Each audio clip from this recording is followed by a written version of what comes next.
तो हेलो दोस्तों, अब हम लोगों ने लास्ट जो वीडियो मैंने अपलोड किया था उसमें मैंने भूकंप के बारे में आपको सारी डिटेल दी थी कि भूकंप क्यों मतलब उत्पन्न होते हैं, उसके क्या दुष्प्रभाव हैं, उसको किससे मापा जाता है, ये सारी डिटेल मैंने आपको दी थी। आज हम ज्वालामुखी के बारे में बात करेंगे।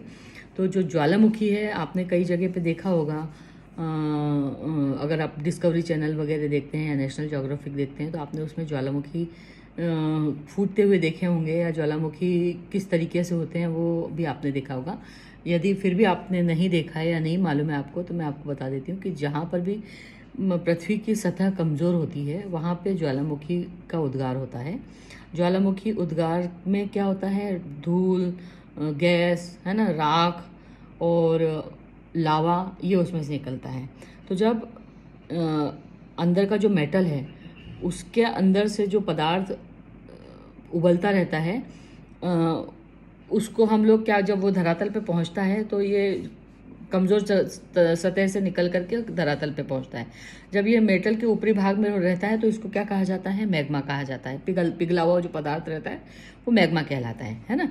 जब ये भूपटल पर या ऊपरी धरातल पर पहुंचता है तो उसको हम क्या कहते हैं, लावा कहते हैं, है ना। जब पदार्थ धरातल पे पहुंचता है और उसके प्रवाह बहता है और बहने के बाद में जब वो सूख जाता है तो उसको, उसके जो टुकड़े या अंश होते हैं वो मलबा कहलाते हैं, है ना।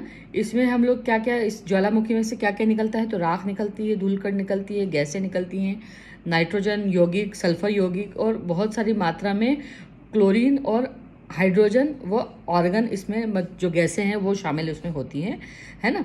तो ज्वालामुखी उद्गार से क्या होता है, एक तो धरातल की जो आकृति है वो परिवर्तित होती है, और ज्वालामुखी को मतलब उसका जो रूप है, धरातल का जो रूप है वो परिवर्तित हो जाता है ज्वालामुखी की वजह से। कैसे हो जाता है, ज्वालामुखी से जब लावा निकलता है तो वो एक तरीके से ऐसे कोण की आकृति बना लेता है और ऊपर क्रेटर की तरफ से उसका मुंह कटोरे की नुमा खुला रहता है और आसपास जो पहाड़ी टाइप की बन जाती है, और इस तरीके से वो धरातल के की जो भूदृश्य है उसको परिवर्तित कर देता है। अब ज्वालामुखी जो है वो कितने प्रकार के होते हैं इसके बारे में भी हम आगे बात करेंगे।